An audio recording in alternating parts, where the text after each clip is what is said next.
Around evening at the Ilsung Height Villa inside a quiet apartment, a young man walked into the living room. There, something immediately caught his attention, a travel suitcase sitting in plain view. The sight of it took him by surprise and he paused, unsure of its meaning. While he didn't ask about it right away, he made a mental note to bring it up with his stepmother the next day.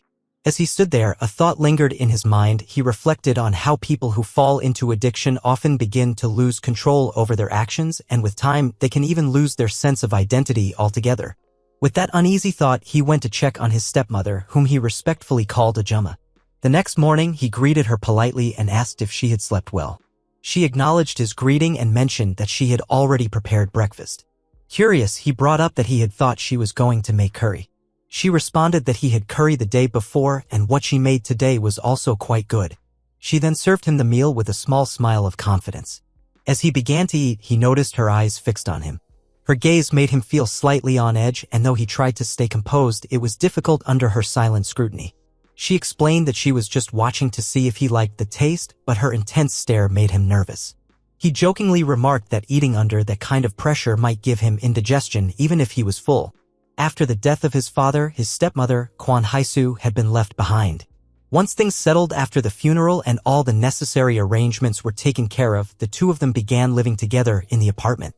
He still remembered the first time he met her. The impression she left on him that day remained vivid in his memory. She had seemed cold, strict, and even slightly intimidating. Her presence felt distant and reserved with an air of seriousness that made her seem almost dangerous. But he also remembered something else, that she had told him she had always wished to have a son. He was pulled out of his thoughts when she called his name, reminding him not to pick out the beans from the bowl and to eat everything. She even tried to feed him the beans herself, and although he protested that he wasn't a child anymore, she insisted. In the end, he had no choice but to eat them. Then, as the thought of the suitcase returned to his mind, he mentioned it to her, asking what it was for. She began to explain that now that he was grown up, but before she could finish, the sound of a message notification interrupted her. She quickly checked her phone, then stood up in a rush.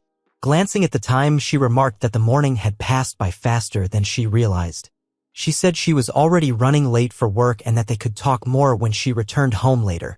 Before leaving, she reminded him to come back safely from college and not to be late. Later that day, Jaewon was at college, walking alongside his friend. The weather was warm, and his friend casually mentioned feeling unusually hot, wondering if it was just him. Jaewon simply responded that it probably was, implying it wasn't that hot. Taking that as a challenge, his friend playfully accused Jaewon of suggesting he was too skinny, comparing himself to an anchovy.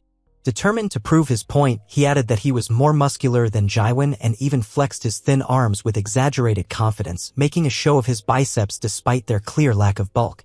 Meanwhile, not far from where they were standing, an upperclassman was trying to talk a female junior, Suyeon, into eating lunch with him. Since there were no more classes that day, he used it as an excuse to invite her out. However, Suyeon politely but firmly turned him down. Jaewon noticed the interaction from a distance. His friend, catching on as well, leaned in and explained that the upperclassman had been persistently bothering Suyeon for a while now. Even though she clearly disliked the attention, he kept pushing, refusing to back off. As the situation unfolded, Suyeon suddenly spotted Jaewon. Her face lit up and she called out to him with enthusiasm, asking if he was heading to college. However, Jaewon remained distant and unresponsive, his reaction quiet and detached. His friend nudged him in the side, whispering that Suyeon was clearly reaching out to him, not only to chat, but also possibly seeking help to escape the persistent upperclassmen. He added that she might even be trying to ask Jaewon out. Despite this, Jaewon bluntly replied that he had made a promise to his mother and needed to leave early. His friend grew irritated and told him to just make up an excuse to come home late, but Jaewon insisted that his mother said she had something important to tell him. Without further explanation, he took his leave. Watching him go, his friend couldn't help but mutter in disbelief, calling Jaewon a mama's boy for walking away from both Suyeon's request and a clear opportunity. As Jaewon made his way home, his thoughts drifted to a memory. He remembered when his stepmother, Haisu, once told him that she would stay by his side until he started college. The words lingered in his mind, especially now. Sitting alone on the bus, he looked troubled, the worry on his face subtle but present. When he finally arrived home, he noticed something strange. The apartment was dark. None of the lights were on, which was unusual. He stepped in cautiously and turned on the lights. The moment the room lit up, he saw clothing scattered messily on the floor, giving the impression that someone had left in a hurry. His eyes quickly searched for the suitcase he had seen before, but it was nowhere to be found. Alarmed, he rushed into Haisu's room. She was startled by his sudden entrance and asked what was wrong. Jaiwon, visibly agitated, explained that he had thought she had left him. The combination of the missing suitcase and the dark apartment had triggered the fear that she might have disappeared without saying anything. Haisu calmly reassured him that she hadn't gone anywhere. She explained that she had simply moved the suitcase and had no intention of leaving. With a steady voice, she promised that she would not abandon him.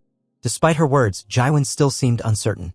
Needing comfort, he asked if he could stay with her for the night. Later that night, Jaiwon was seen lying in bed in his room. The silence was heavy and he stared at the ceiling and thought. Not long after, Haisu quietly entered his room. That night, Haisu quietly chose to spend the night together with Jaiwon, staying by his side. The atmosphere was quiet, though no words were spoken about the arrangement. The next scene shifted to a rainy day at a high school. Outside, the rain poured steadily and Jaiwon stood near the school building without an umbrella. A female classmate stood nearby, proudly showing off her umbrella, mentioning that her mother had thoughtfully prepared it for her. When Jaiwon asked if they could share it, at least until the nearest convenience store, the girl hesitated and then refused. She explained that the umbrella was too small to cover both of them, insisting it was a mini umbrella, and walked off by herself. Left standing in the rain, Jaiwon couldn't help but feel a little self-conscious. He wondered if she had refused to share the umbrella because of something unpleasant. Maybe he smelled bad? But he quickly reminded himself that he showered every day.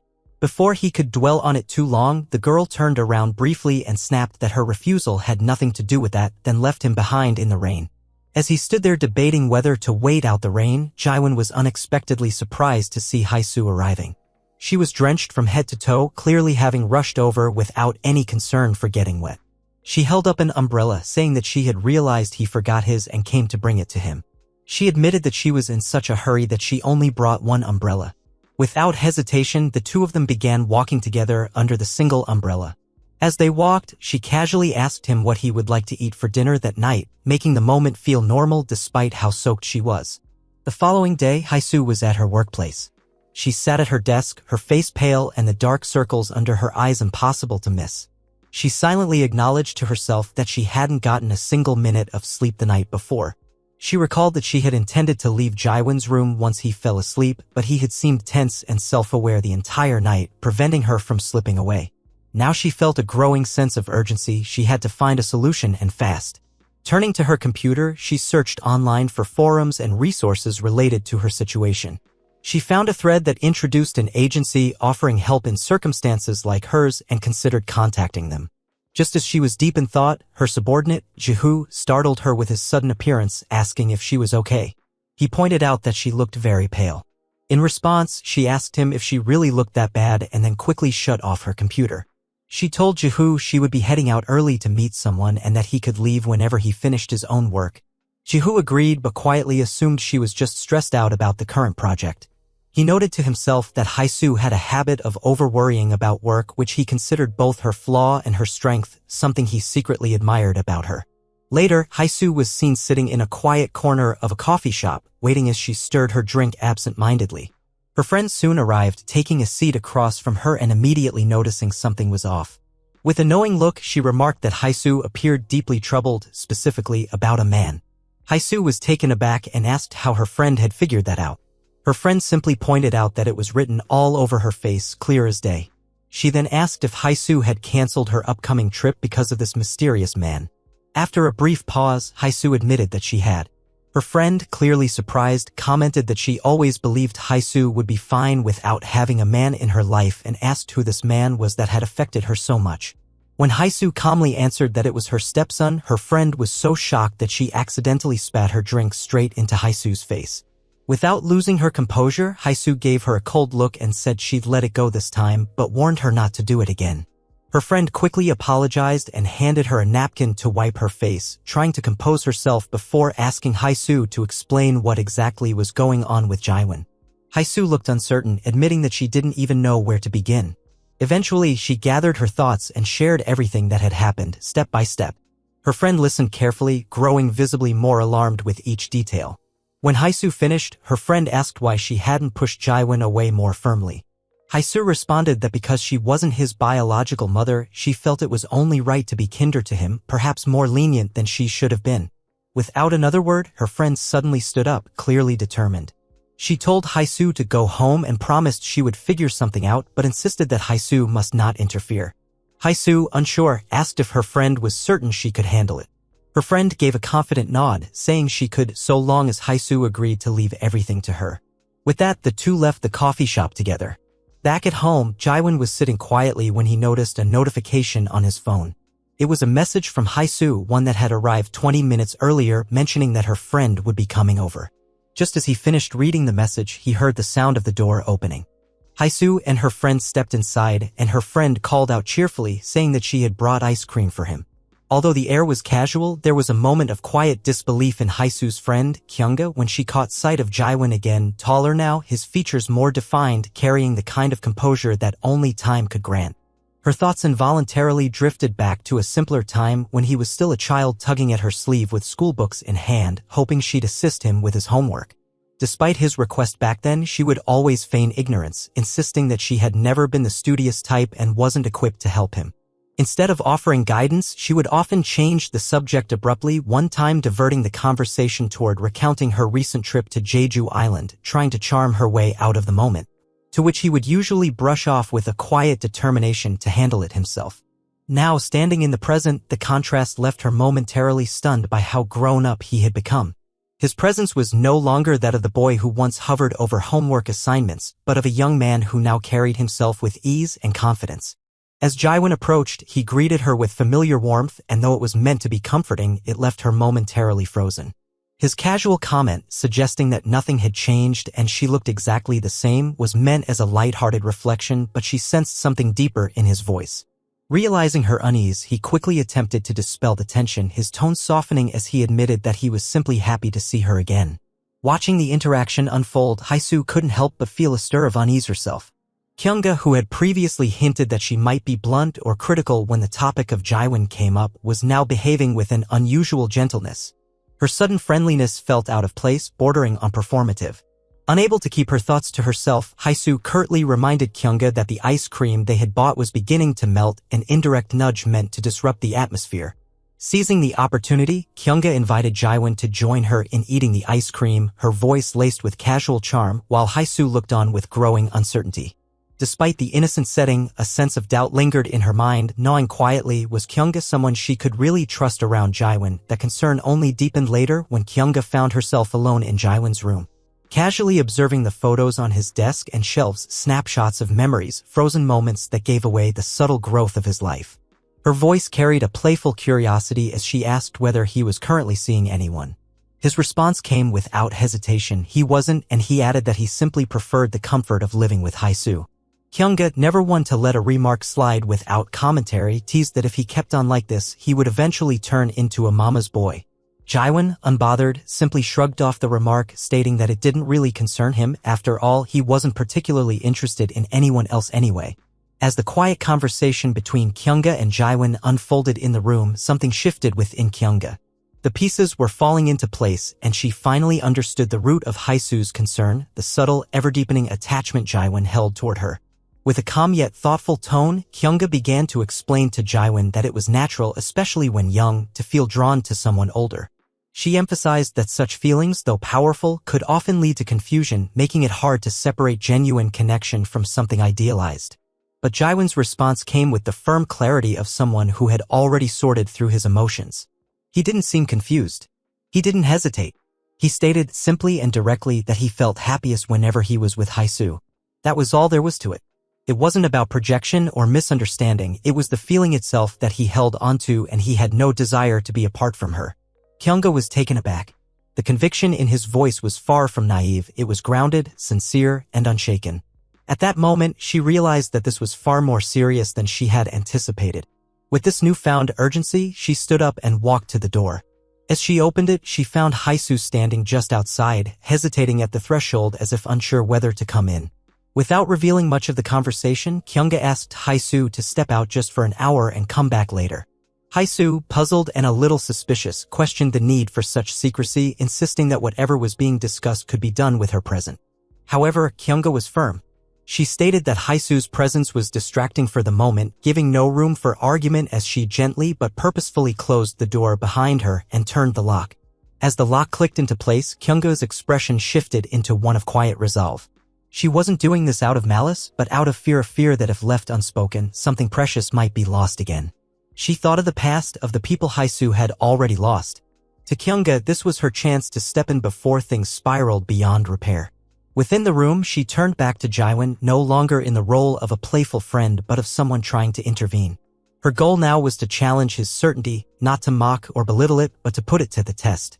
She needed him to see that if his happiness was so deeply tied to Haisu alone, then perhaps he hadn't yet opened himself to the wider world, to other connections or possibilities.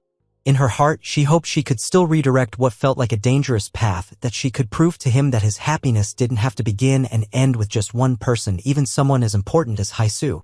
While Kyunga remained behind closed doors, trying to reach through the layers of emotion and certainty that surrounded Jiwon's attachment to Haisu, the woman in question sat alone on a gently creaking swinging chair just outside, tucked within the quiet corners of the neighborhood.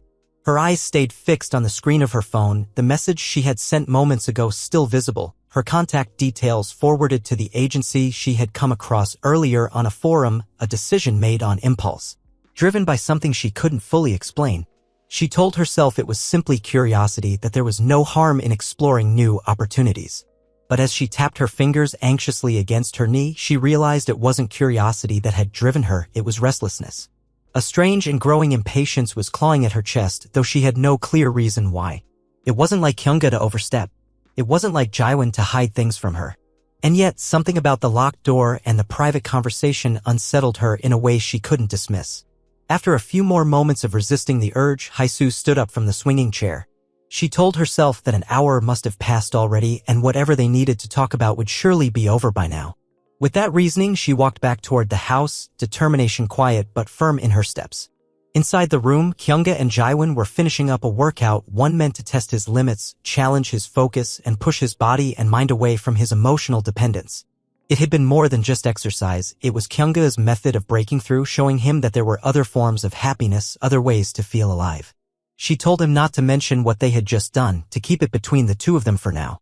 But before Jiwon could respond, the door creaked open. Haisu stepped inside, her presence immediate and disarming. Her eyes scanned the room, Jiwon slightly flushed, Kyunga with her arms crossed and posture stiff. Something in the air felt different, charged. With a neutral tone edged in subtle suspicion, Haisu asked what they were doing. Both Kyunga and Jiwon were caught off guard by Haisu's sudden return, the door swinging open before either had the chance to compose themselves. The tension that hung in the room was swiftly replaced by a startled silence as Haisu's eyes darted between them, curious and mildly suspicious.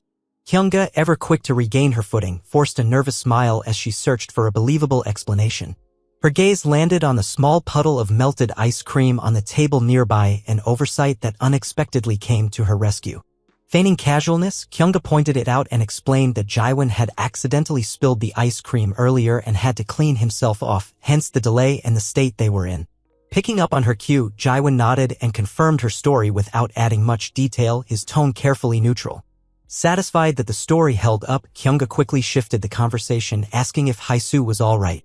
She gently acknowledged that Haisu must have come back out of concern and reassured her that there was no longer anything to worry about. With a lightness she had clearly rehearsed in her mind, Kyunga added that Jiwon had probably been too focused on his studies to properly understand certain emotional matters, but she had taken the time to talk things through with him.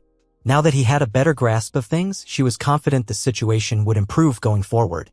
She concluded with a subtle suggestion, encouraging Haisu to continue acting normally around Jiwon, not to treat him any differently than she always had. With that, Kyunga gathered her things and took her leave, offering Haisu a warm smile on her way out. Left standing in the quiet room, Haisu was filled with a mixture of gratitude and relief. While part of her still harbored unease about the nature of Kyunga's intervention, she couldn't deny the sense of reassurance she now felt. Whatever had happened behind that locked door, it seemed Kyunga had handled it with her usual tact and strength. Elsewhere, in a university lecture hall bustling with students settling into their seats, casual chatter filled the air. Among them was Suryan, seated beside a friend who was venting about a recent confrontation with an upperclassman. The frustration in her voice was unmistakable as she lamented the fallout and the awkward silence that had followed the fight, leaving the two of them barely on speaking terms. A few rows ahead, Jiwon sat with his friend Sungbeek in the front row, his attention buried in a book. Sunbeek, spotting Suyin just behind them, nudged Jaiwan lightly and whispered if he should go greet her. Without lifting his gaze, Jaiwan replied softly that Suyin was in the middle of a conversation and wouldn't appreciate being interrupted. Meanwhile, Suryin's friend continued her one-sided monologue, rambling now about her laundry habits with her older brother. She complained that he never washed his clothes properly and constantly wore inappropriate outfits around the house. The mundane familiarity of her words struck something in Jaiwan, the imagery cutting too close to his own private thoughts. Seemingly without warning, he rose from his seat mid-lecture, muttering to Sunbeek that he had just remembered something urgent and had to leave. Sunbeek looked up in surprise, protesting that Jaiwan was bailing on him after hyping up their post-class plans to hit the game room. But Jaiwan was already on his way out, not bothering to look back.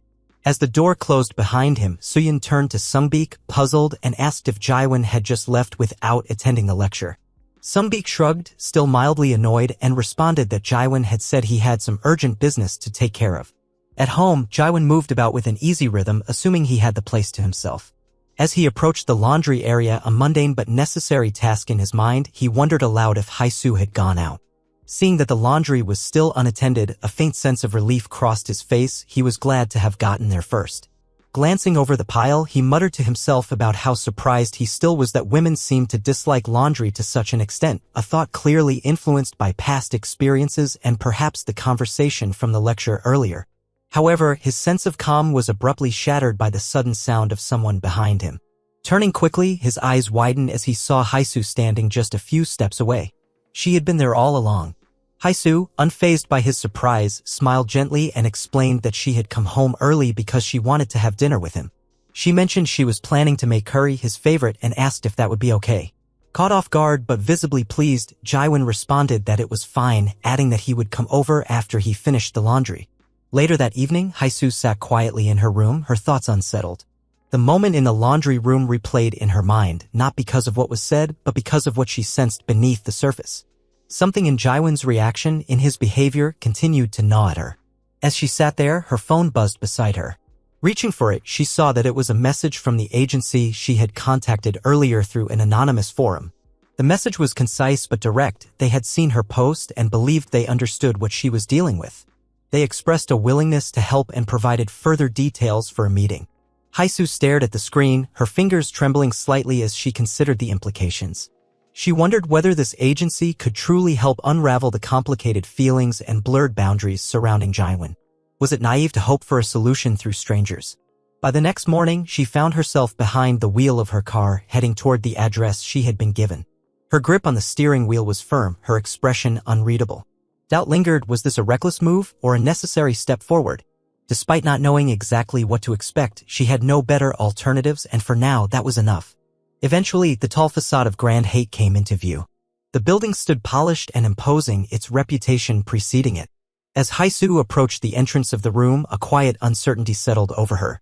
She hesitated just before reaching the door, her mind weighed down by unease. She had no idea what kind of person awaited her on the other side, and for a moment, the thought of turning back felt like a reasonable option. Her hand lingered near the doorknob, but before she could act on her hesitation, the door opened. A woman stood in the doorway, her expression marked by mild surprise upon seeing Haisu. Without waiting for formalities, she remarked on Haisu's unexpected arrival, wondering aloud why she hadn't been informed beforehand.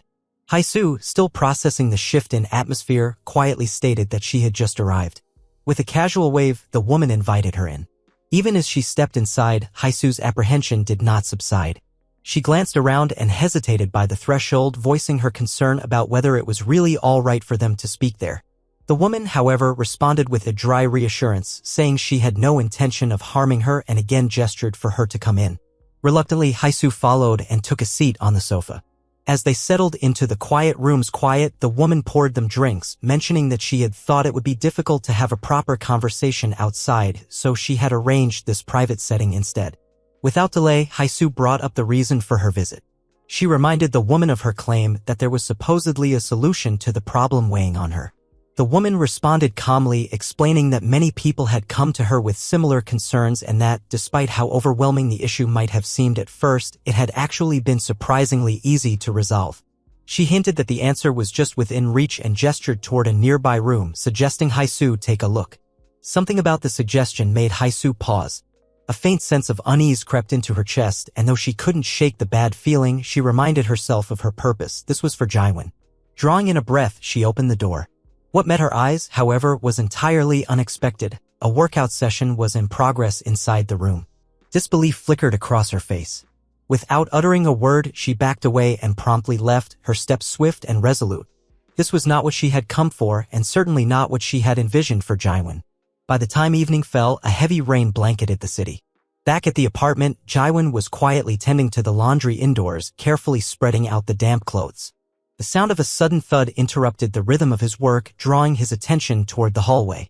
There, sprawled on the floor, was Haesoo. Alarmed, he rushed over and quickly helped her up. It didn't take long to realize she had been drinking, her movements were sluggish, her words slightly slurred. Supporting her carefully, he led her into her room. Once there, Haesoo murmured something that caught him off guard. She expressed that perhaps they should no longer live together. Her voice, though soft, carried a firm conviction. She mentioned having looked at a few places earlier that day and declared her intention to move out and live on her own. Jaiwon, still trying to understand the sudden turn of events, asked why she would say such a thing.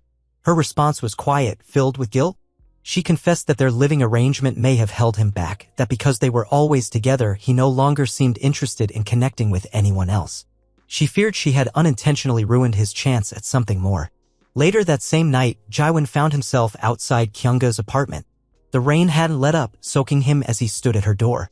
When she opened it and saw him, her eyes widened in surprise, concerned by his unexpected visit. She asked what had brought him there in such weather and if something had happened. Without pressing him for details, she urged him to wash up first, saying they could talk afterwards. But Jaiwon, still damp from the rain and with emotions running high, looked at her and instead suggested that they work out.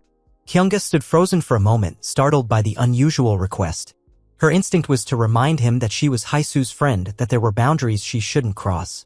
But before she could articulate any of this, Jaiwon spoke again, his voice steady but faintly tinged with desperation.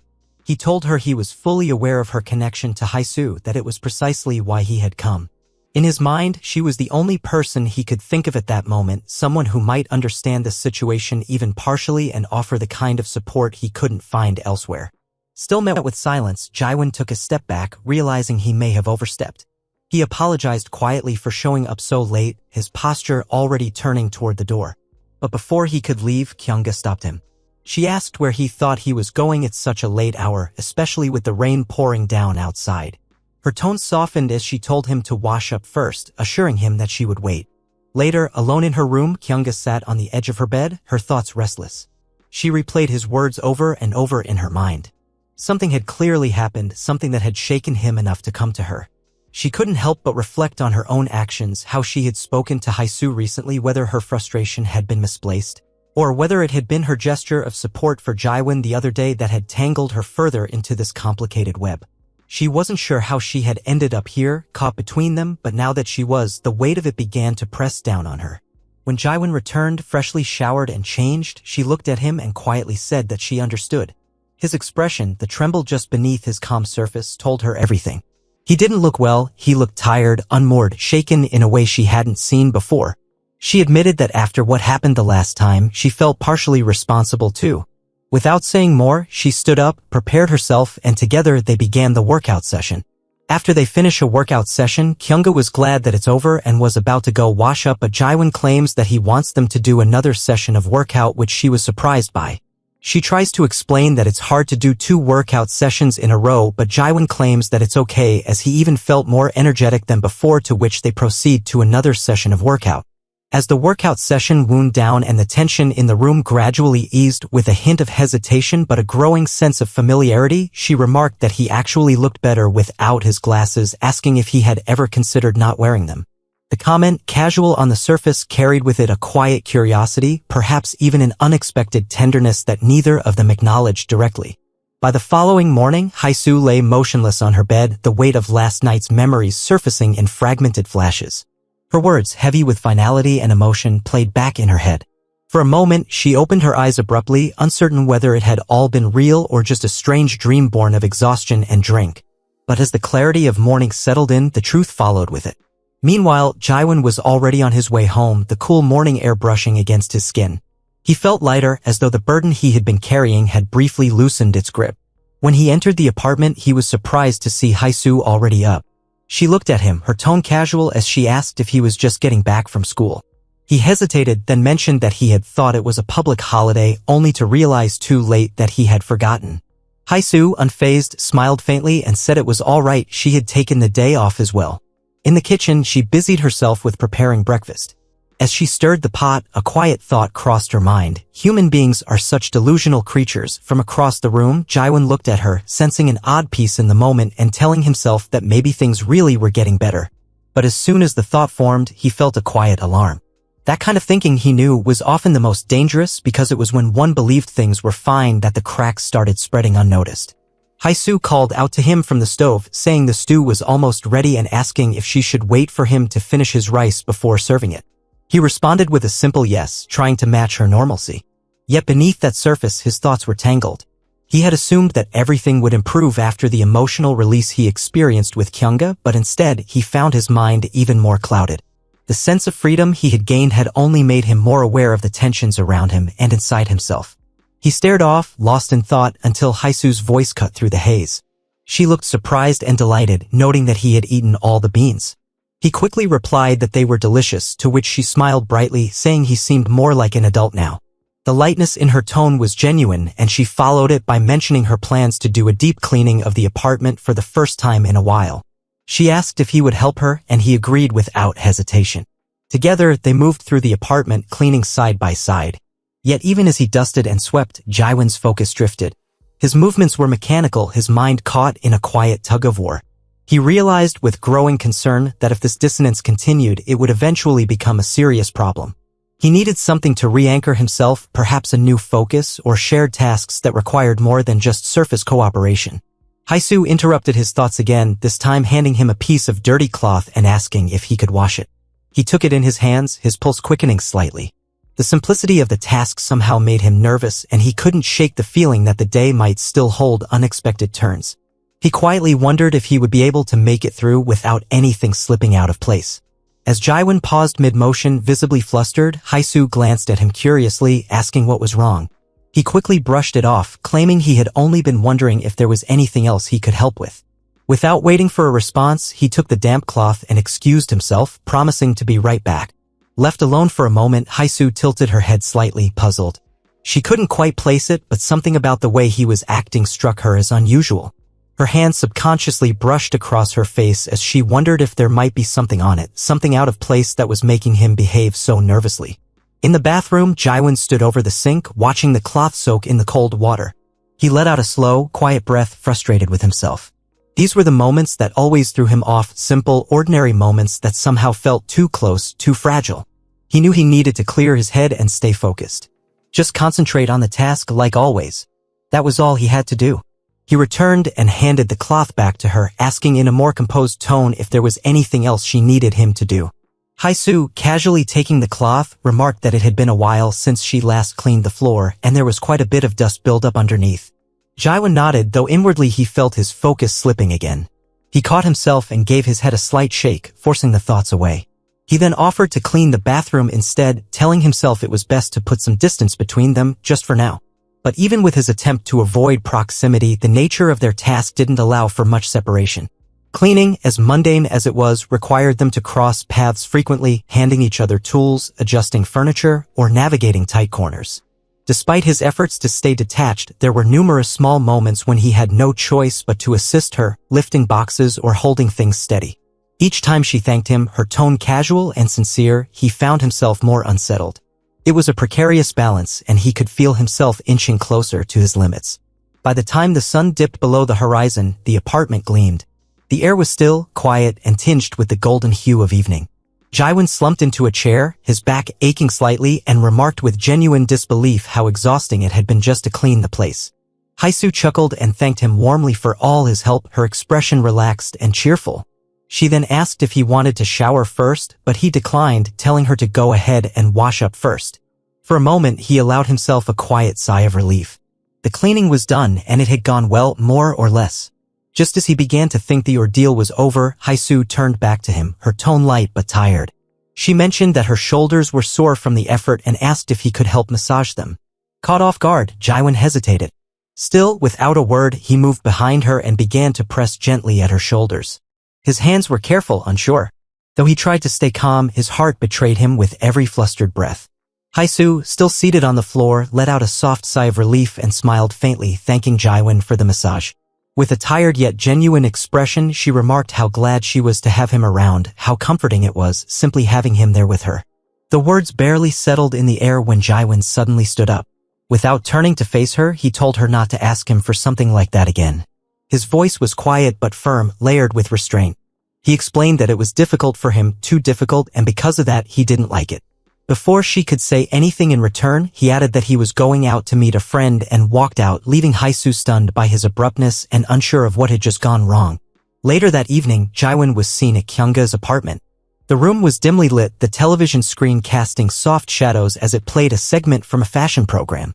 Kyunga appeared on screen, confidently introducing the dress she was wearing and explaining its design details with practiced poise. From where he sat, Jaiwon watched her intently, visibly calmer than he had been earlier. He remarked with a hint of admiration that she really sounded intelligent when she was working. Kyunga, catching the comment, turned her head slightly and looked at him with narrowed eyes, half amused, half annoyed. She shot back, asking if that meant he thought she wasn't usually like that. If he was here just to tease her, she told him he should go bother Haesu instead. But Jaiwon shook his head lightly, his expression more serious now.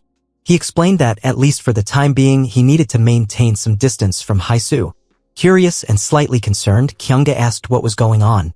Jaiwon, struggling to find the right words, admitted that being near Haesu made his feelings waver.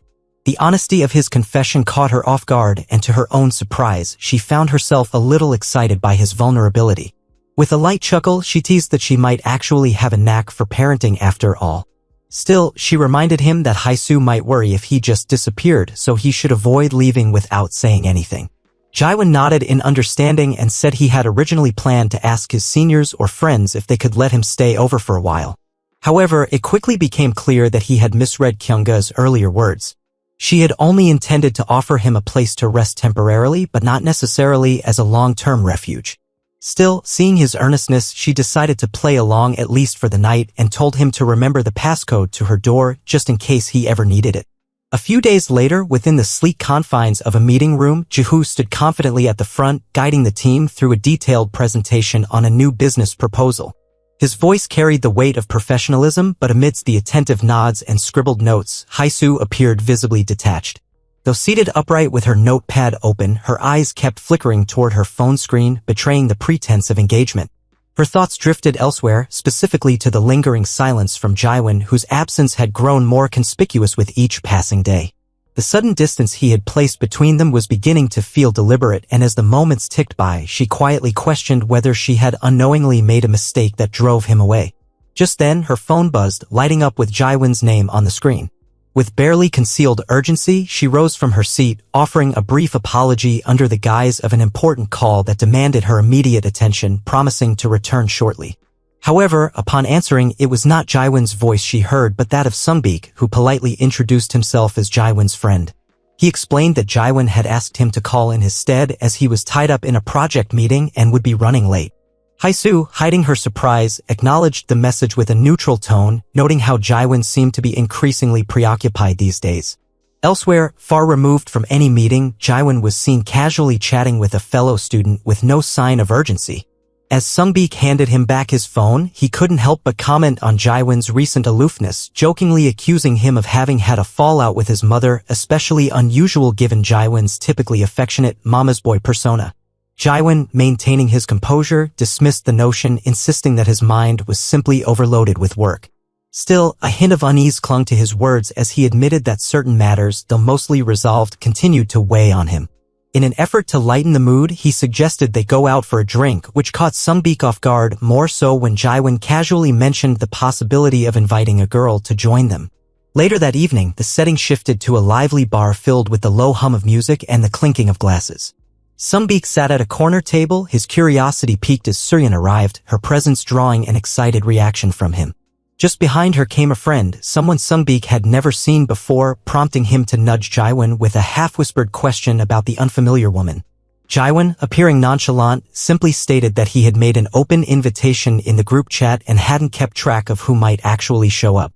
As the evening unfolded, yet another familiar face entered, their senior from university, who jovially declared that he had come to treat his juniors to drinks.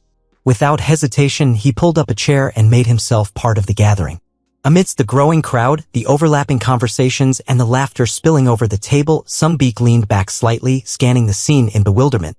It dawned on him, with a mix of amusement and disbelief, that Jiwon had somehow orchestrated what felt like an impromptu mixer party without fully intending to. At the bar, amidst the clinking of glasses and the dim buzz of casual conversation, Suyin's friend, Sujin, sat stiffly in her seat, her expression betraying a growing sense of regret. She had followed Suyin here on a whim, caught up in the spontaneity of the invitation, but now she found herself wishing she had stayed home. The atmosphere felt off from the start. What was supposed to be a casual get-together had somehow morphed into a strange, unbalanced gathering. The venue itself felt inappropriate, given that Jiwon, the supposed organizer, was someone known to avoid alcohol entirely and yet had inexplicably chosen a bar as the setting. To make matters worse, Byundu, their senior, was growing increasingly persistent in encouraging Suyin to drink, all while Sungbeek, a known heavy drinker, had already gone through several rounds. But what unsettled Sujin the most wasn't the alcohol or even Byundu's thinly veiled attempts at flirtation, it was Suyin's composure. She remained seated among the men without a hint of discomfort, as though the situation was completely normal. Sujin couldn't understand it. Despite her mounting unease, she couldn't bring herself to leave, unwilling to abandon Suyin in such questionable company. Eventually, resignation took hold and she reached for a drink herself, thinking it might help her endure the evening.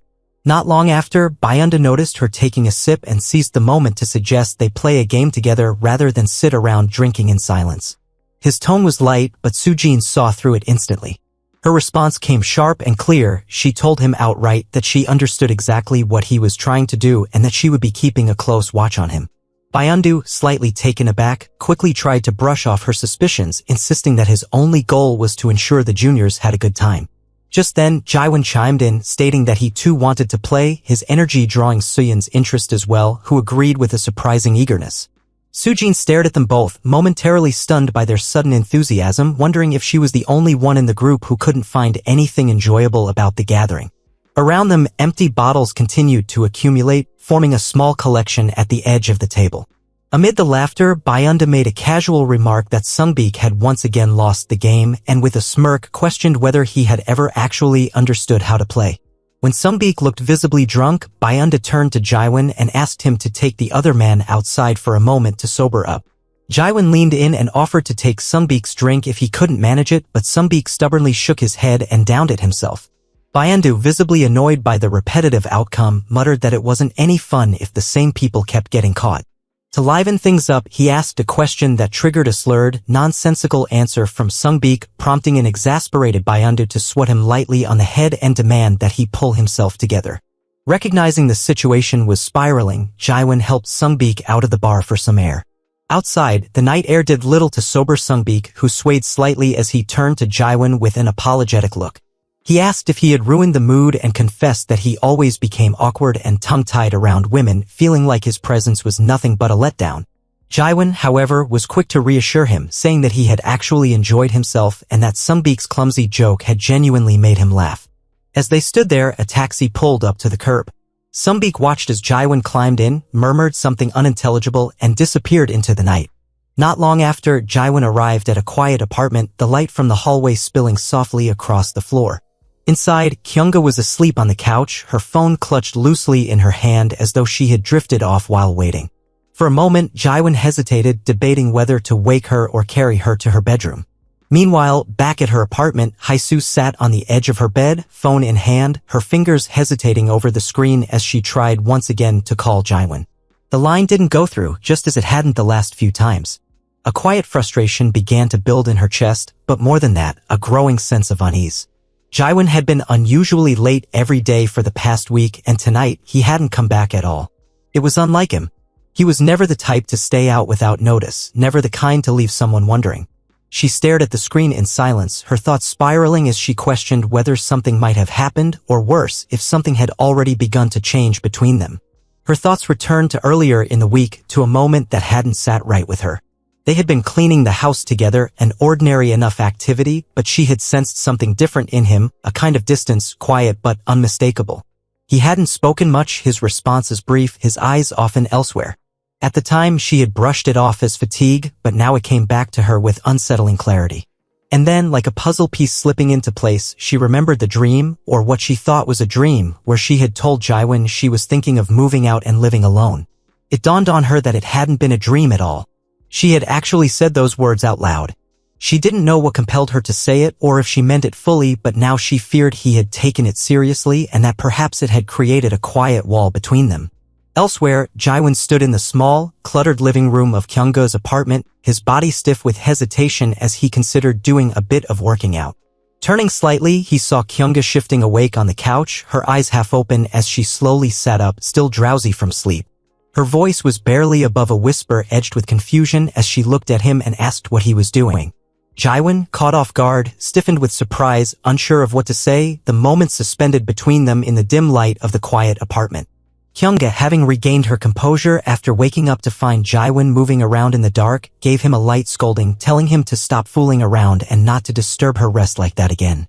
Though her tone was firm, she couldn't shake the feeling that he looked oddly guilty, almost as if her mild reprimand had weighed on him more than intended. Watching his reaction, she began to wonder if perhaps she had been too harsh, if maybe he had just needed an outlet for something weighing on his mind. A moment later, softening her stance, she told him that she was going to sleep now and gently suggested that he go inside to get some rest as well. She added that he could take the bed for the night, insisting she just sleep on the couch. Despite the offer, Jaiwon found himself lying awake, staring at the ceiling in the dimly lit room. Whether it was the alcohol lingering in his system or the unrest in his thoughts, sleep simply wouldn't come. His mind drifted through a fog of memories, doubts, and words unsaid. He shifted restlessly beneath the blanket, his eyes occasionally flicking to the closed door as if expecting something or someone to appear. Meanwhile, in the living room, Kyungga was also struggling to fall back asleep. Perhaps it was the sudden interruption earlier, or maybe it was the awareness that someone else was now in her space, someone who carried with him a tension she couldn't quite read. Eventually, the soft creak of a door opening broke the silence. Jaiwon emerged from the room, his footsteps quiet as he padded across the floor. He had given up trying to sleep. The silence in the room didn't soothe him, it only made the unease louder. As Kyungga wasn't asleep either. Kyungga found herself in disbelief as she realized Jaiwon was once again preparing to begin his workout right there in the living room, just as he had done before. The situation felt strangely familiar, yet something about it felt markedly different this time. Back then, she had gone along with it under the belief that she was doing it for the sake of both Jaiwon and Haesoo, for their relationship, their stability. But now, with Haesoo no longer part of the immediate picture and the air between her and Jaiwon carrying an unspoken tension, she questioned what exactly this moment meant. It no longer felt like something she was merely overseeing or enduring for someone else's sake. As Jaiwon moved with quiet determination, beginning to stretch and ease into his routine, Kyungga stepped forward, halting him with a few words, her voice tinged with concern. She reminded him of the time, insisting it was already late and urging him to go to sleep. But Jaiwon, with a weary look in his eyes, explained that he wanted nothing more than to rest, yet he simply couldn't fall asleep unless he first allowed his mind and body to wind down through movement. Despite her reluctance, Kyungga could see the sincerity in him.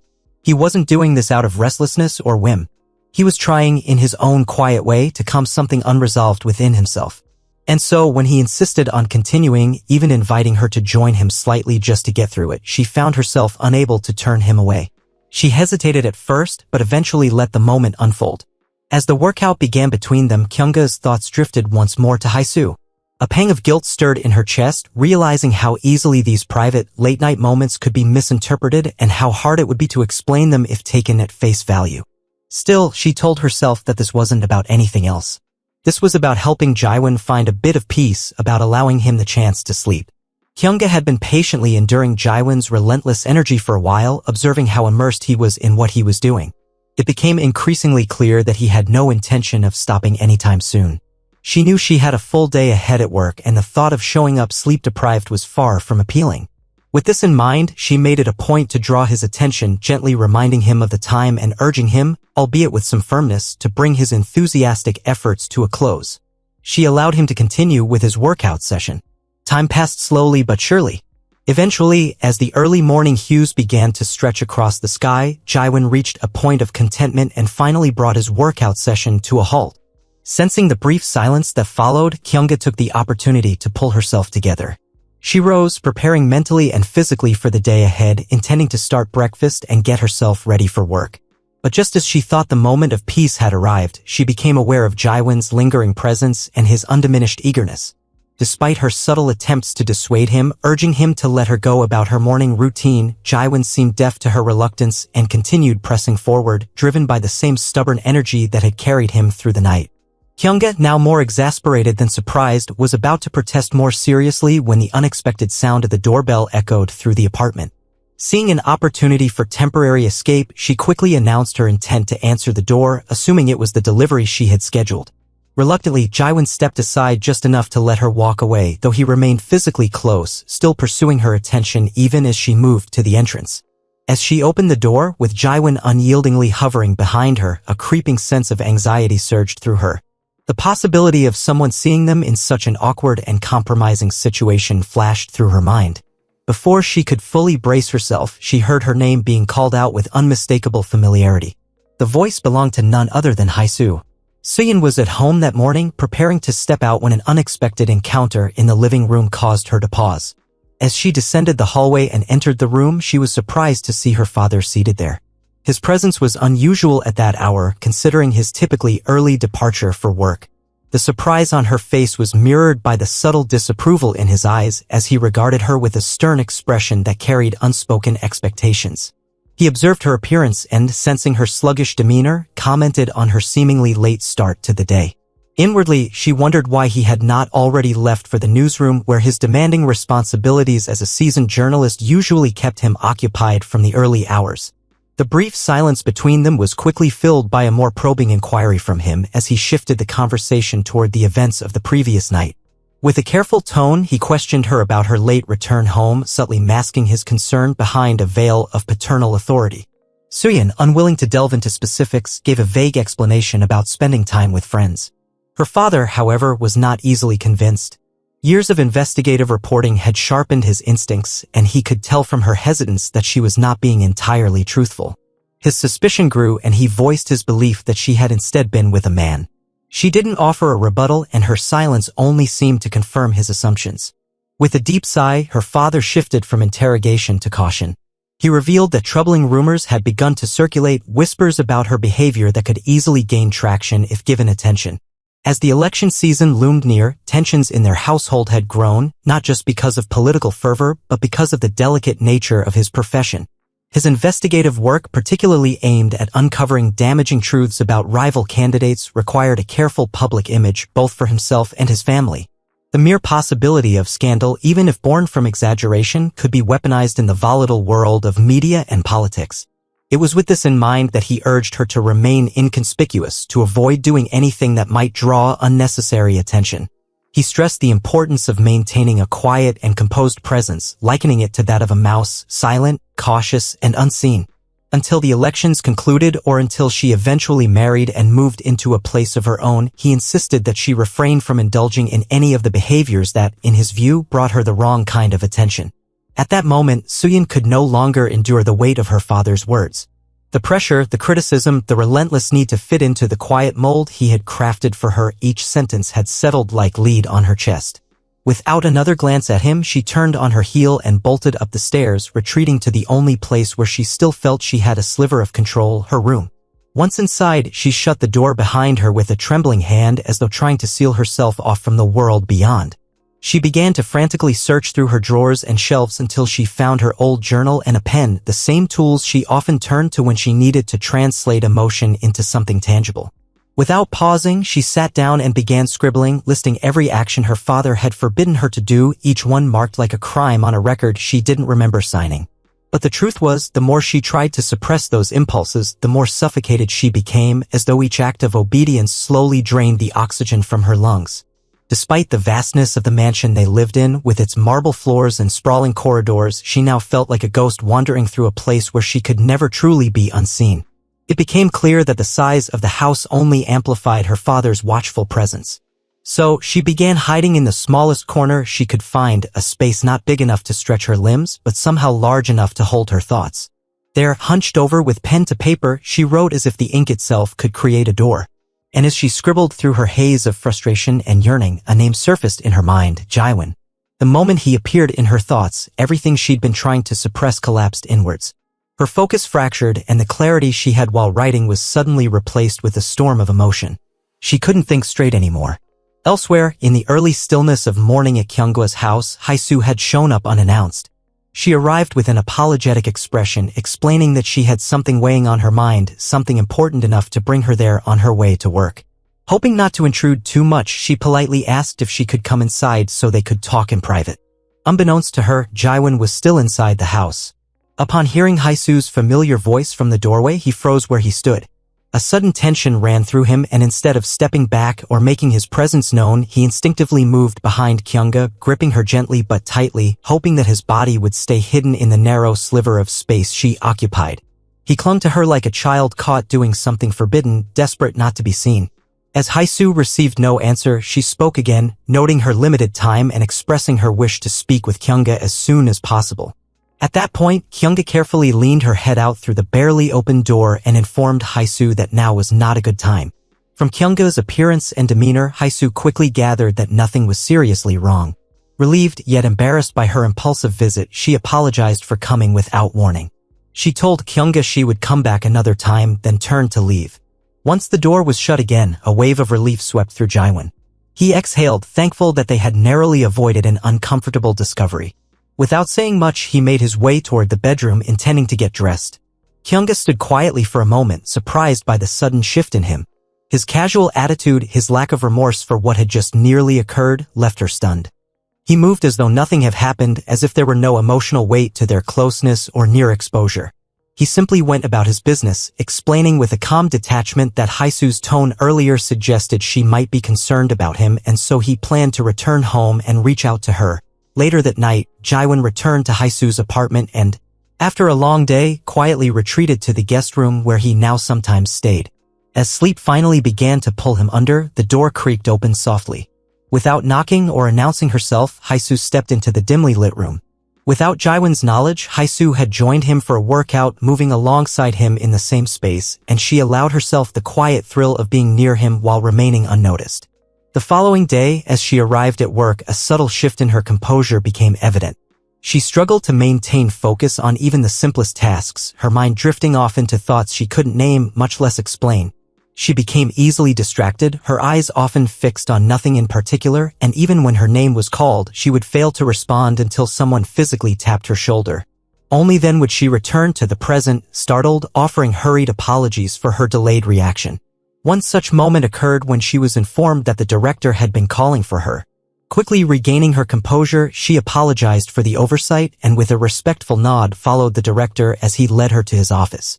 The atmosphere inside the room was calm but carried an undertone of concern. The director, after settling into his chair, began by pointing out the recent inconsistencies in the performance of the second team. He expressed genuine confusion over the sudden decline, as the team had previously maintained a steady pace. His observations were firm but not unkind, and as he questioned what might have caused the downturn, Hae-soo found herself unable to produce any explanation. She sat in silence, weighed down by the realization that she had no justification to offer, only a growing sense of guilt and self-disappointment. The director then shifted the conversation toward her future in the company, stating that unless she was able to stabilize her output and take hold of her path toward an executive position, she would remain in her current standing indefinitely. He noted that her children were thriving and saw no visible reason for her current lack of engagement. Though his words were direct, there was a trace of compassion in his tone, and he gently encouraged her to open up about her burdens before they became too overwhelming to manage. He reminded her that speaking to someone, anyone, could ease the weight she carried. Grateful for his concern, she offered a quiet expression of thanks and took her leave from his office. Seeking a moment of solitude, she made her way to the restroom where the polished silence gave her space to think. As she stood alone, the director's words echoed in her mind. She tried to search within herself for the root of her emotional unrest but found no clear answers. Everything felt clouded, unresolved. Despite the suggestion to talk to someone, the idea of opening up felt impossible. She questioned whether she could bring herself to speak about something she hadn't even come to understand. Ultimately, she dismissed the thought of sharing her concerns with anyone, convinced that it would not lead to relief. It dawned on her that everything seemed to have shifted ever since the boy she had cared for over the years, once just a child needing guidance, had grown into a man. He had begun to regard her differently, no longer with the innocent gaze of a dependent but with the quiet awareness of someone who now saw her as a woman. This subtle transformation in his demeanor had not escaped her, and though no words were exchanged to confirm it, she sensed it in the way he looked at her, in the tension that sometimes lingered in their shared silences. Though they shared no blood ties, the nature of their relationship had always felt familial, structured around responsibility and care. That understanding had anchored her for so long that anything else felt unnatural, something that simply should not be. It was that discomfort, that looming uncertainty, that led her to consider removing herself from the situation entirely. Her solution was to leave, to live alone, and thereby place a physical boundary between them.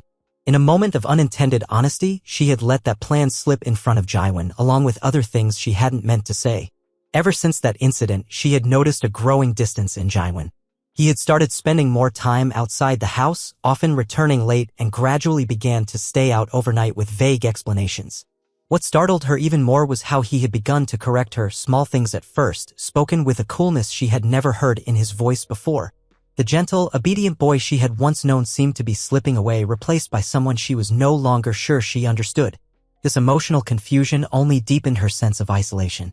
She thought about confiding in Kyunga, hoping that perhaps a friend might help her make sense of it all, but each time she tried to initiate the conversation, the words caught in her throat. Even her habit of turning to the anonymity of the internet, of venting through quiet posts, no longer brought her comfort. She began to feel that speaking, whether online or in person, was no longer a safe outlet. It was as though the more she tried to explain her emotions, the more complicated everything became. And so, trapped in this internal storm with no clear resolution, she made a decision that was entirely her own. Without discussing it, without asking for advice, she began to act on instinct. She chose to enter his space at a time when he would be unaware, during his sleep, and quietly joined his workouts. Unbeknownst to Haesoo, her quiet plan to join Jaiwon during his workouts while he slept had not gone entirely unnoticed. One night, as she moved carefully beside him, convinced that he remained deep in sleep, Jaiwon stirred. His eyes fluttered open briefly, catching a faint glimpse of her figure moving in silence. The sight was so unexpected, so unreal in the dim lighting, that his mind refused to process it fully. He chose to believe it was a dream, something his imagination had conjured in the twilight between consciousness and slumber. The possibility of it being real was too disorienting to accept. The following day, seeking some kind of normalcy, Jaiwon met up with his friend Sunbeek at a casual restaurant. They exchanged small talk and ordered their meals, but before long, Sunbeek noticed something unusual, blood trickling from Jaiwon's nose. Alarmed, he pointed it out and asked what could have caused it, immediately suspecting that Jaiwon hadn't had a proper night's rest. Jaiwon, caught off guard and unwilling to share what had actually happened or what he thought might have happened, offered a dismissive explanation. He claimed it must have been due to the fact that he had slept so soundly the night before without a single worry on his mind. But Sunbeek wasn't convinced. He knew that nosebleeds didn't come from peaceful sleep. Silently, he reached into his pocket and handed Jaiwon a handkerchief, not pressing further but clearly unconvinced by the excuse. Just then, a woman's voice spoke up from behind, expressing concern and asking if perhaps Jaiwon had experienced a strange dream or had woken abruptly during the night. As the familiar tone caught Sunbeek's attention, he turned to recognize the woman. It was Soojin. He greeted her warmly, surprised by the coincidence of the encounter. Jaiwon, however, was momentarily lost in thought. Soojin's comment stirred something in him, reminding him of that moment from the night before. He began to question whether what he had seen, a Haesoo moving beside him as he slept, had truly been a dream. It hadn't felt entirely real, but it hadn't felt false either.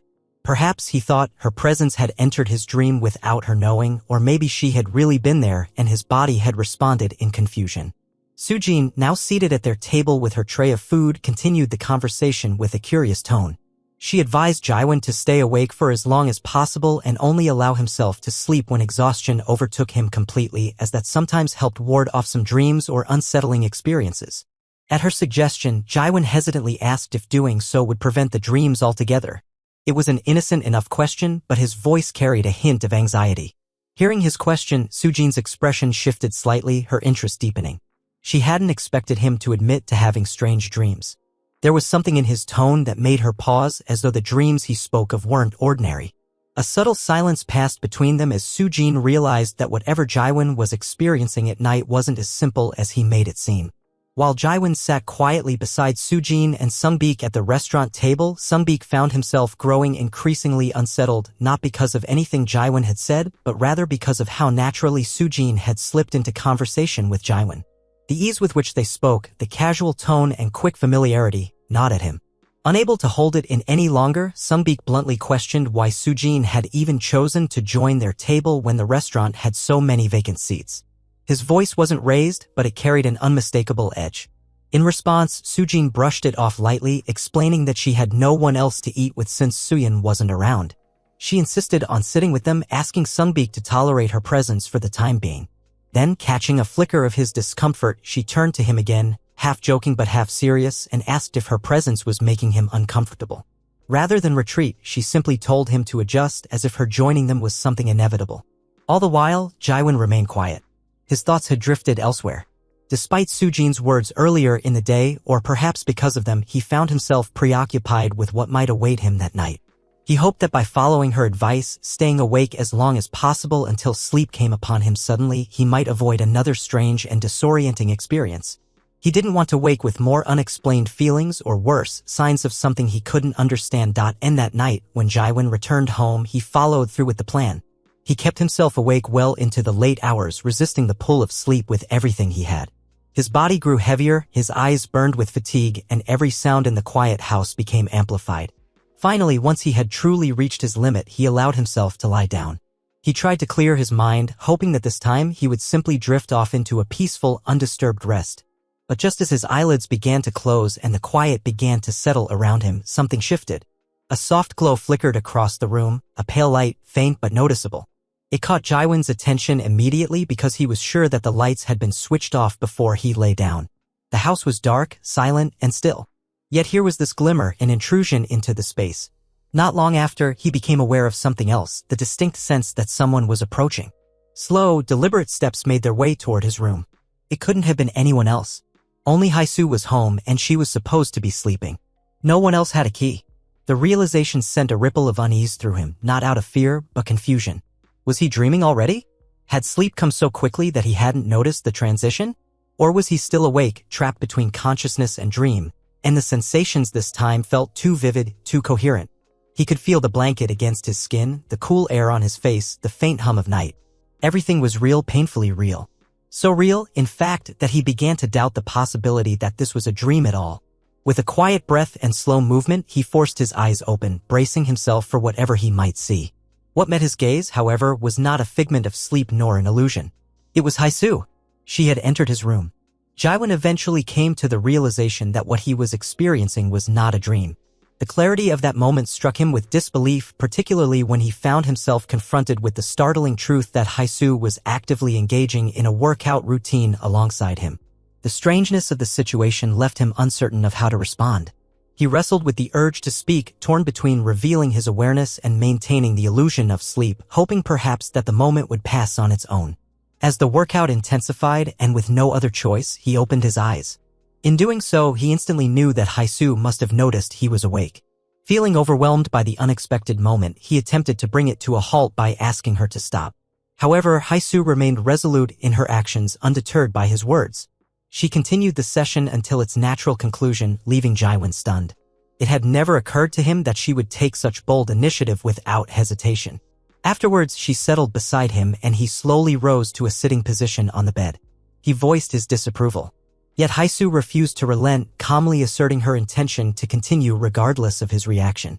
Her defiance deeply unsettled Jaewon, who struggled to understand her sudden shift in behavior. Despite his confusion, Haesoo offered no explanation, showing no concern for the possible consequences of her actions. She appeared entirely unconcerned about how Kyunga or her daughter might perceive the situation if they were to witness it.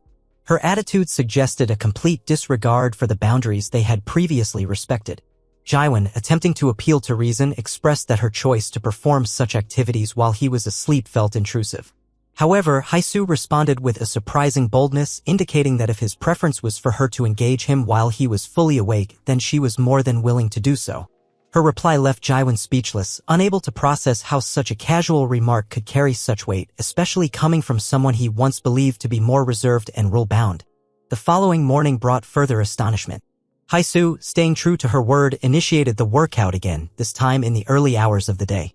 Jaiwon had not anticipated such punctual follow-through. She explained that her busy schedule, which included overtime later that day, left her with no other opportunity. Despite her assertiveness, she still expressed a measure of concern for Jaiwon, briefly wondering whether he would be late for school due to their early morning activities. He, however, dismissed her concern, indicating that he would not be attending school at all that day, attributing his decision entirely to what she had started. This response seemed to please Haisu, as though she found satisfaction in having disrupted his routine in a way that bound him more closely to her. Meanwhile, Jaiwon could not help but reflect on the dramatic change in her behavior. He recalled how she had once been the one to establish rules, to draw firm lines that neither of them were meant to cross. The memory of that structured, rule-oriented version of Haisu stood in sharp contrast to the person now sitting beside him, bold, insistent, and unapologetically forward. However, after giving it considerable thought, Jaiwon began to realize that the life he had recently been leading with Haisu was not something he could truly justify, not by his own values, nor by any measure of self-respect he still held onto. At first, the excitement and novelty had masked the deeper discomfort he now found impossible to ignore. He couldn't deny that, in the past, he had been the one sneaking into Haisu's room under the pretext of sharing a workout session. But everything changed the day Kyunga caught him. Rather than confronting him with anger, she had offered him calm advice, gently urging him to stay away from Haisu's room. In an unexpected turn, she even chose to keep him by her side instead, offering companionship and presence in place of judgment. It was during those moments with Kyunga that Jaiwon came to understand how misguided his feelings for Haisu had been. He realized then that what he believed to be affection or desire was, in truth, a distortion and emotional confusion that had led him down an unhealthy path. Despite that awakening, those lingering emotions for Haisu never fully disappeared. Whenever he was near her, there remained a strange pull and undercurrent of desire that made it difficult to resist her presence. And now, with the situation having shifted completely, he found himself in possession of the very thing he had once chased from a distance: uninterrupted time with Haisu, given freely and without resistance. Before he fully understood what was happening, Jaiwon had grown obsessed, entangled in the physical wrestle they now shared as though it were a necessity rather than a choice. He found himself immersed in a cycle he knew was wrong yet couldn't seem to break. Their once occasional encounters soon evolved into a daily ritual, one that they adhered to with unspoken commitment. Whether in the quiet hours before leaving the house in the morning or after returning in the late afternoon, their routine persisted. What made the arrangement even more intoxicating was Haisu's unwavering compliance. She never questioned his requests, never refused him. Whatever Jaiwon desired during their so-called workouts, Haisu agreed to without hesitation, seemingly content with the way things were unfolding. As time passed, Jaiwon gradually began to sense that Haisu had grown attached to him in ways he hadn't fully recognized before. It puzzled him that she had kept such feelings hidden for so long, revealing nothing during all the time they had known each other. Only now, in the midst of their increasing closeness, did fragments of her deeper sentiments begin to surface. He wondered if her silence had been intentional, perhaps the result of strict personal boundaries she had imposed on herself long ago. To him, it seemed likely that her behavior had been shaped by a deep-seated sense of discipline or obligation rather than open emotional expression. In their shared routines, particularly during their so-called workouts, the dynamic had become one of unspoken understanding. Jaiwon was always the one to set the pace, the one to dictate what he wanted from their time together. Haisu, without protest, followed his lead. She never argued or refused. Instead, she carried out each request with quiet compliance, as if it were simply part of the arrangement. That night, once the workout was over, Haisu prepared to return to her own room. As she stepped outside, leaving Jaiwon behind, she carried with her a growing confusion. While she had initially convinced herself that all of this, every encounter and every moment of closeness, was simply a means to restore a sense of normalcy between them, something within her had begun to shift. The emotions she felt no longer aligned with her original intention, and she was beginning to sense that the situation was no longer under her full control. She hadn't walked far, just beyond the door, when she suddenly heard a sound coming from Jaiwon's room. Curious, or perhaps concerned, she turned back and opened the door slightly. Inside, Jaiwon was already on his feet.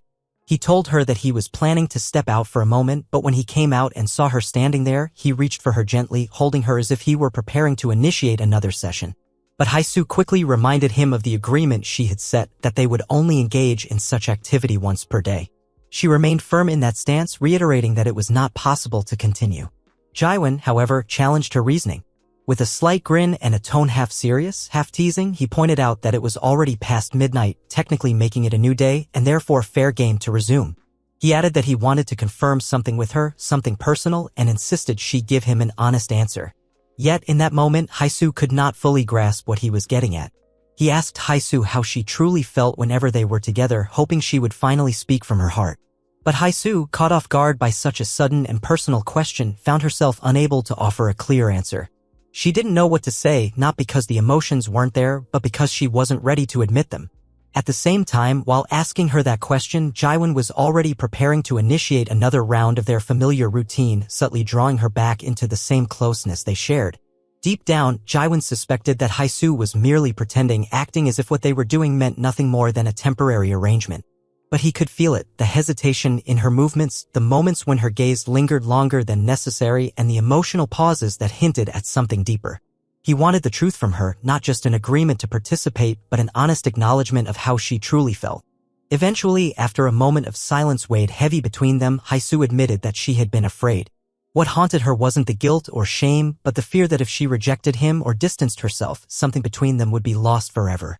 She confessed that her actions had been driven by that fear, the fear of becoming strangers, of losing the bond they once shared. In response, Jaiwan quietly revealed that he, too, found it difficult to hide his feelings when she was near.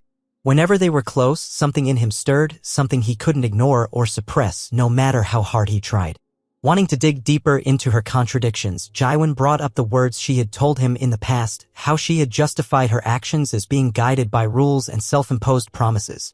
He needed to know what had truly driven her to act that way, why she had built those emotional walls, and why she was now beginning to lower them. Within her own thoughts, Haisu couldn't deny that Jaiwan had a point. From the very beginning, her intentions had been to help him, to ease what she perceived as emotional and physical restlessness that he might not know how to deal with on his own. She believed that by quietly tending to his needs while he slept, he would eventually lose interest and the emotional tension between them would fade naturally with time. But she now understood that her plan had been flawed from the start. The rules she had set weren't just about boundaries, they were an unfair framework she had created out of fear. In doing so, she had distanced herself from Jaiwan even as she stayed physically close to him. She had hoped that, with the passing months, Jaiwan would adapt to university life, meet peers of his own age, and grow beyond her, that eventually he would leave these feelings behind as a part of youthful confusion. However, what she didn't anticipate was how much deeper their connection would grow the more they spent time together. Instead of the detachment she had hoped for, each workout brought new questions and unresolved emotions that began to weigh on her more heavily than she expected. She started to realize that perhaps everything shifted the day Jaiwan caught her when he had woken up and seen her actions clearly for the first time. That single moment forced her to make a conscious choice, and the consequences of that choice had continued unfolding ever since. Gradually, Haisu came to a quiet yet unsettling conclusion. A part of her heart had begun to accept, even hope for, a new reality, one in which she stopped resisting and simply allowed herself to be as she was with him. She questioned whether all her earlier efforts to push him away had simply been manifestations of her own anxiety and self-doubt. And so, after much thought, she made a silent decision within herself: she would no longer resist him. If Jaiwan, this boy she had once helped raise, who had grown before her eyes into someone she could no longer deny, still wanted her in this way, then she would allow him. Suyin stood before her classmates, addressing them with a composed and sincere demeanor, acknowledging their collective efforts and the diligence they had shown throughout the day. She expressed her appreciation for their hard work while also offering a gentle reminder that the deadline for their assignment was approaching and might prove difficult to meet.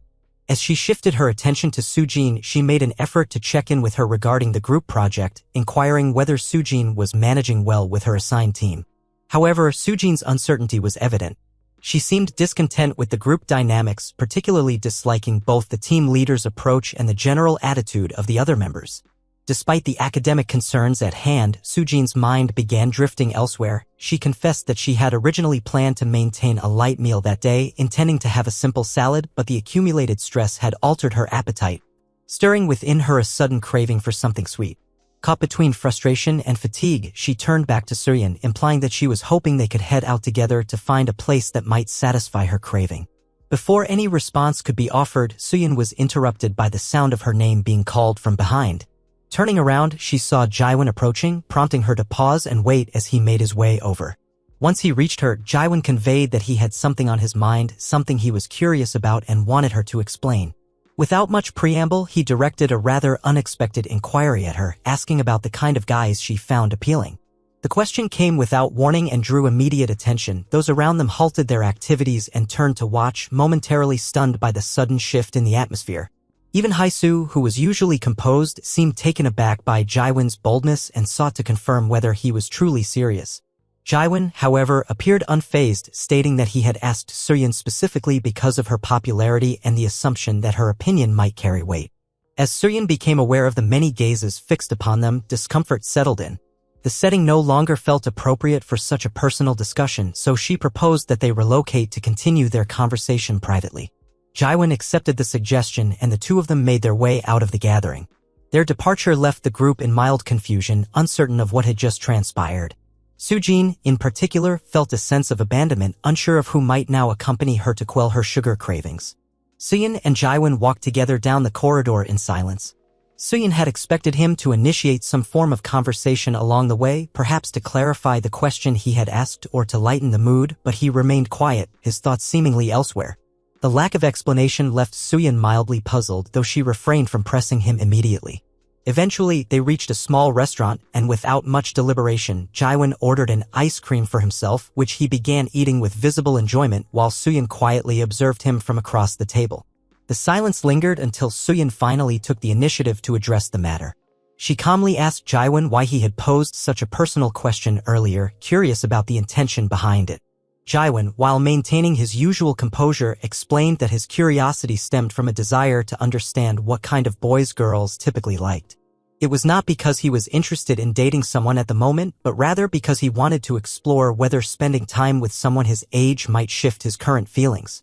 His explanation hinted at an influence beyond himself, something Suyeon quickly realized. He briefly mentioned that Haesu had encouraged him to consider meeting someone new, implying that this might help divert his focus away from her. Jaewon, however, avoided delving into the details, and Suyeon noticed his reluctance. She recognized that it might be a subject too complex or sensitive for him to comfortably articulate, and she respected the boundary he quietly placed between them. Suyeon chose not to dwell on what he withheld. Instead, she offered a proposition that caught him off guard. With a light but sincere tone, she informed him that if he had some free time that day, she would gladly take the opportunity to show him and offer some guidance on how to meet girls his own age. Jaewon agreed to accompany Suyeon, trusting her guidance despite his uncertainties. Their first stop was a barbershop where Suyeon observed carefully as the stylist reshaped his hair into a more modern and appealing look. She had chosen a style that complemented his features, making subtle yet impactful changes that enhanced his appearance. After the haircut, they continued to the shopping mall where Suyeon took her time helping him browse through various outfits. She offered candid opinions and suggested combinations that suited his build and complexion, gradually assembling a wardrobe that reflected a more confident and presentable image. When it came time to pay, Suyeon instinctively reached for her wallet, ready to cover the expenses as a gesture of support. However, Jaewon gently declined the offer, appreciating her efforts and insisting that he would handle the cost himself. He acknowledged how much she had already done for him and wanted to repay her kindness in his own way. To express his gratitude, he proposed they grab a proper meal together and guided her to a restaurant he had in mind. Once seated, he encouraged her to order freely, telling her to choose whatever she liked. Their meal was pleasant, filled with light conversation and a sense of ease that had grown between them over the course of the day. By the time they finished eating, the sky had grown dark and they decided to head home. As they walked side by side under the glow of the streetlights, Jaewon expressed his gratitude once more. He admitted that while he appreciated the new look and the thoughtful suggestions she had given him, he still felt unconvinced that changes in appearance alone would lead him to connect with someone. To him, the efforts, though sincere, felt superficial in comparison to the emotional complexities he carried within. Noticing the lingering concern in his voice, Suyeon slowed her steps and turned slightly toward him, her expression softening. She confessed that although she didn't fully understand the details of what he was going through or the motivations behind his sudden desire to reinvent himself, she respected his sincerity and wanted to be there for him. At that point in time, Suyeon had already grown very close to Jaewon. Their bond had become deeper than she had expected, and it felt like they had reached a place where words were no longer enough to explain what was happening between them. One day, while they were together and found themselves stuck in the middle of the road, physically and emotionally, Suyeon's thoughts drifted to her childhood. She remembered moments with her mother that had stayed buried for a long time.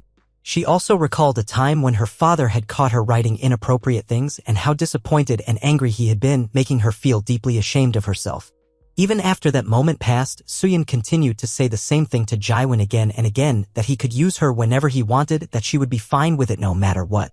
Jaewon tried to understand her and asked her if she would truly be okay, but she simply repeated her words without hesitation, as if she had already convinced herself that it was the truth. When Suyin got home later that day, she quietly wrote down everything that had happened between her and Jaewon. As she was writing, she recalled that Jaewon had asked her earlier why she was always trying so hard to help him. She remembered that question clearly, but she also knew that if she explained her real reason, it would likely seem insignificant to him. She believed it was too small to matter and possibly too embarrassing to speak about. Her feelings were rooted in a secret habit that she had never told anyone about. Suyin had a habit she couldn't share with anyone. In moments when no one was around, she would often let her imagination run wild.